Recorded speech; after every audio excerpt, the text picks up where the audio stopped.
Hey everybody, 8-Bit Josh here, and welcome back to my Life After People series, which is a sort of post-apocalyptic. Nature has overtaken civilization. You know, there's no people, there's no zoos. It's just, you know, kind of what would this scene look like, you know, kind of after there are no people and nature is taken over. But before we get into the rest of the episode, let's have a quick word from our sponsor, which is me, or more specifically, my Kofi page. Since I create content on multiple platforms, I wanted one singular place where folks can support me monetarily should they choose to. And for that, I have chosen Kofi. You can make one-time donations, which 100% of your money goes to me, or you could choose a monthly membership, which 95% of your support goes to me. If you choose a monthly membership, depending on the tier you choose, there are different benefits you'll receive, such as behind the scenes content, shout out for new members, and your name displayed at the end of videos and live streams, as well as a special Discord role in our Discord server. So if you enjoy my videos or my live streams and are interested in supporting me, please consider using Kofi. You can find my page at kofi.com/8bitjosh. The link to that is always in the description below. For this episode, I wanted to do something a little more, I don't know, kind of grand. I wanted to make like downtown kind of area with high rises where, I don't know if maybe it was like a big flood and then, you know, kind of all the dirt and sediment have settled and the high rises are no longer high rises. They're just kind of, they're, you know, mostly underground. So that's what I'm doing here. I had to actually make my own high rises for this. I actually did look on the workshop for some, like, you know, kind of skyscraper high rise buildings. And there were a few out there that were really nice, but they were mostly too big to use, because since this whole series, every episode is I'm using the diorama mode. A lot of them that I found on the workshop were just like too big. So I kind of had to, you know, make the buildings fit within, you know, the little square of the diorama. But yeah, it was actually kind of fun. I hadn't actually made high rises in this game.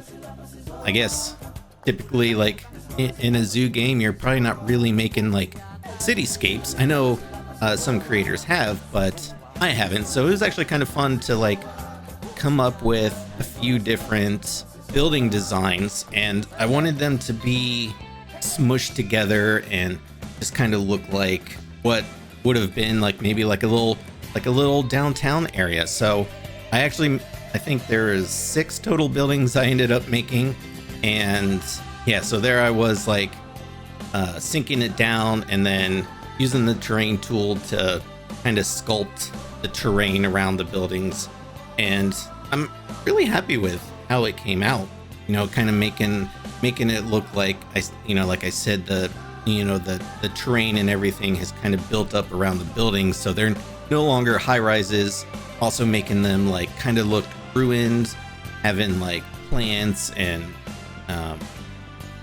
vines and all that stuff that are like now growing up around the buildings. One of the things that was actually sort of tough with this build specifically is getting the habitat barrier around the edge, because the edges of this one are really uneven.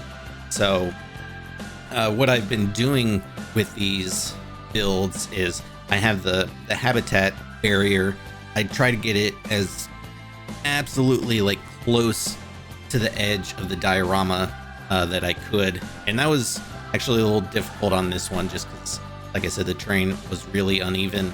And the other thing I wanted to do, which you can see here, is I wanted to sort of create quote unquote caves, but I wanted them to be like in the buildings, like, you know, as the buildings have over time crumbled and fallen apart, they kind of sort of create like these like natural like caves that are inside the buildings. And that was actually another sort of inspiration from the Horizon Zero Dawn games, Horizon Zero Dawn and Forbidden West, which this whole series was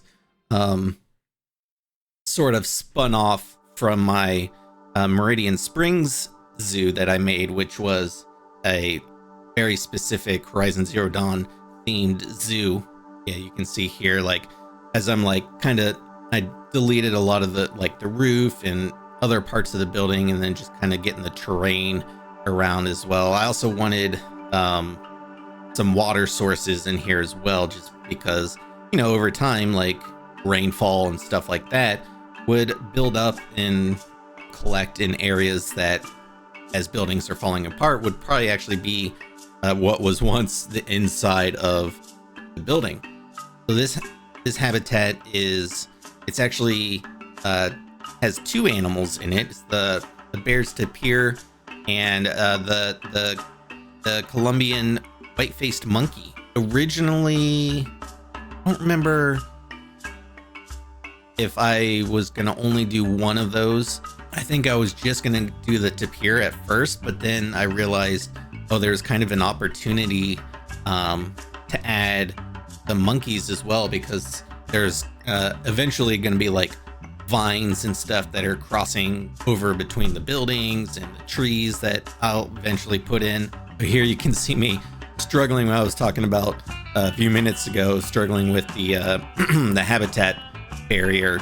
The problem with that is the barrier doesn't like super steep terrain differences, so that was sort of my biggest challenge there. But then also, you know, getting it, part of this series that's kind of annoying, but it's the only way to do it, is like I still have to place the trade center down and hire a staff to, you know, actually bring the animal into the habitat, you know, and then I have to delete the trade center, fire the staff, all that stuff to get rid of them, because I don't want any people here. This is just meant to be like a singular scene. Here I was actually pretty proud of this. I was thinking, like, you know, like a lot of office buildings have, or offices have, those like drop down ceilings, you know, with like the like tile pieces and all that stuff. I think a lot, if not most, offices have that kind of thing. So I was like, you know what, I should do like a little scene where there was like, this was like an office. So I made all the little tiles and had to make a whole, like, you know, framing of the ceiling. And then I wanted to make some of the pieces like they had fallen and stuff too. Some of them are like randomly kind of still hanging down. The other challenge too was, as I'm making these sort of post-apocalyptic buildings that are falling apart and crumbling, is sometimes, you know, certain parts of the building, the actual like structure, like the frame of the building, would be visible. So just kind of creating some of those pieces to, you know, make it look like the outside of the building is completely crumbled away, but the frame itself is still there. So here I had a heck of a time. I wanted it to look like a natural bridge between the two buildings there. But the problem is when I would add these other pieces, it actually would prevent the animals from being able to traverse it. So I spent a lot of time like messing with it, and eventually I just deleted it and just did like kind of like a big like log that had fallen and like crushed between the two buildings there. So you can see there I've added the monkeys, and then I'm adding like the vines and everything, because I wanted places for them to be able to like walk across between the buildings without having to always just go on the terrain. The other thing which you can see now is I did like, not really like a waterfall, but like, you know, there's a pool of water at the top, and the terrain in between the buildings slopes down slightly, So I had to create like sort of my own like waterfall that was at like a weird angle, and I had to use a combination of like the water jets and the like rapids and things like that to sort of create that effect, which I think I did pretty good. The other thing is I wanted, since this is like sort of a cityscape, I wanted to create a bunch of random debris and stuff in the water, because I was like, as rainwaters and things kind of flush away stuff, you might see like just random, like, I don't know, bikes and boxes and pieces of trash and barrels just kind of building up and collecting. And so that's what I did there. I thought that really lent itself to the to the idea that this was once like a city kind of downtown area, and I'm like really happy with the way it turned out. I think it's pretty cool. I was also particularly proud of like those like broken pillars I made with the rebar like kind of in the middle, because I think that's probably very realistic. But again, here I was just adding random like pieces of junk and trash and debris that have built up, and yeah, I'm like super happy with how this all turned out. But I think that just about does it for the time lapse. So let's go ahead and jump into the real-time gameplay. All right, and here we are, the completed diorama, which I think is looking pretty good. Added tons of trees and foliage around. Really, kind of just completes the whole thing, I feel like. Yeah, I used a lot of mostly tropical plants and such, since we have the capuchin monkey as well as the tapir. They're both kind of, I believe, like South American in origin. So just kind of went with the tropical theme, which I'm okay with, because if you've followed my channel for a while, you know that I love doing like a good tropical setting or theme. Another thing I like to do with these dioramas is have something that is kind of like falling off the diorama. Usually it's water. This time I did a big waterfall because we had the water source or water like pool up here, and it's like flowing down. So rather than just doing a pool at the end here where it all collects, I just thought like, it'd be cool and make it look really dynamic to have the water actually flowing off of the diorama. You can see here's more like the debris and everything that's sort of collected at the end of it, which I think is really cool. Another thing I love is this bridge that goes over, I guess we could call it a creek or something, is how it looks. Almost looks like it's debris as well. It's not just like perfectly, flat going across it. It's kind of like sunken and fallen down in the middle a little bit. But it was actually a bit of a challenge, a design challenge, to make sure that both types of animals could traverse everywhere in this habitat. The only place is the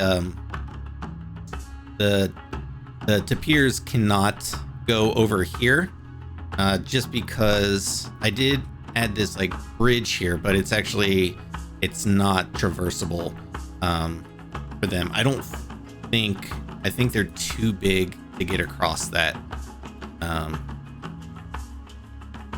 Yeah, and I think actually a lot of that has to do with I put these like smaller like sticks because I wanted it to look a little bit more natural. But the monkeys they can walk across that. They can also obviously go on the vines and stuff too. But the tapirs can go everywhere else. They can go all the way up here, over here. I had to make this ramp for them so that they could get down here. Of course, we have the pool of water.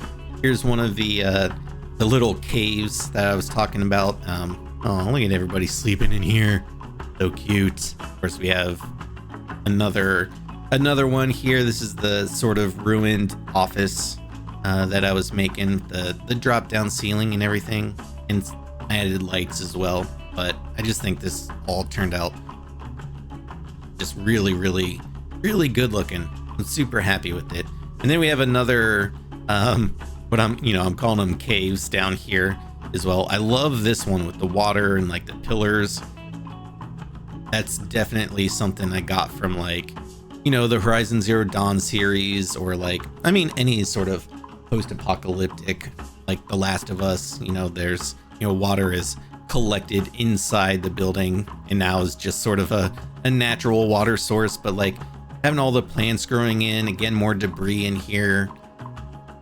And then, I honestly don't think I would do this series if we didn't have these decal pieces, like the cracks, there's like all the different like grunge pieces. If those didn't exist, I don't think I would do this series, because it just really, really sells. Like here's one of the grungy pieces, but they just really, really sell the look of making this like, a post-apocalyptic setting. I did it like, all over this building as well, like on the roof there. We've got like random moss and things growing around it. Like, it works so well. I also like having like giant trees growing out and around buildings and things that were like created and built by people. I think that's something we see a lot in like sort of post-apocalyptic settings. But yeah, I think this is really cool. I love, again, this is probably my favorite part, is this like the water kind of flowing down here and then all the debris and everything. It's really, really, really happy with how it turned out. The like I said, the design challenge of making sure that the animals could traverse where they need to go, especially down here, making this like big enough that the tapirs could walk down here and then also cross over here like that. Took a little bit of work, but eventually obviously made it work. Now we're seeing them do that. I also like the doing like the metal beams here, and they're kind of like bent down in different random ways. Again, I think that also really sells the post-apocalyptic look. I also did a bunch of stuff around the outside too, making some of the building, like the pillars and stuff, sort of like breaking away, making it look like, eventually like the terrain and the rocks that collect are heavy, and eventually they'll probably just push all these buildings completely apart. So this is sort of like seeing the beginning of that, like, the plants and stuff too, as they grow out, they, push apart the building. So that's what I wanted to do. Here I was like, this originally was all just covered with terrain, and I was like, I want to see more of this brick building. So I kind of sculpted away some of the terrain and added the decals there to make the brick look like it's starting to crumble and fall apart. The other thing too, if you didn't know, if you're wondering like, why is there no like sky or sun? When you're in the diorama mode, there's a new setting up here, which if you click on it, you can do solid background. Overrides the sky effects with a solid background color. So if I disable it, you can see there's the old sky. Makes it a little bit brighter. But I think for the purposes of this being like a post-apocalyptic setting, I think adding that really helps. And then another thing, if I want to add a camera effect, this filter here, I think works really well. It kind of gives it that post-apocalyptic look even more. But I could do that, and then I could also disable the solid background. Yeah, I think it's pretty cool. there's a lot of things we can do with this. And the funny thing about this is you could do literally any color.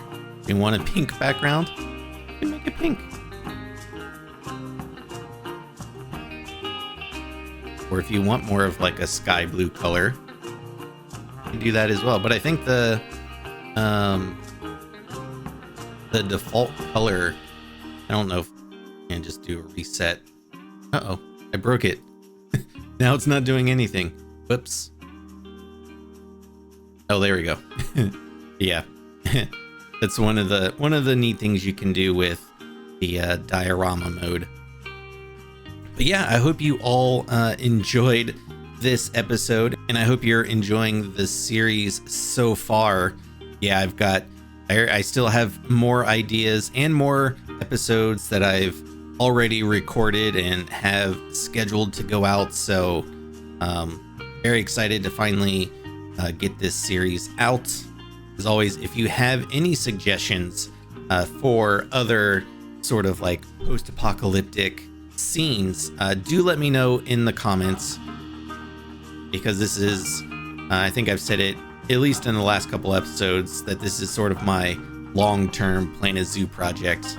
I sort of retired from the huge mega zoos that I've done like 3 of those, and each one took me like over a year to finish. So doing these like smaller projects where each one is different than the last is very refreshing to me, and honestly I think will sort of keep me more invested in Planet Zoo, because I did get kind of burnt out a little bit after Meridian Springs. But yeah, and if you guys did like this episode, make sure to hit that like button, and if you want to see more of these, make sure you hit the subscribe button as well if you're not already subscribed. And I think that will do it for this episode. So again, thank you so much for watching, and I'll see you all on the next episode.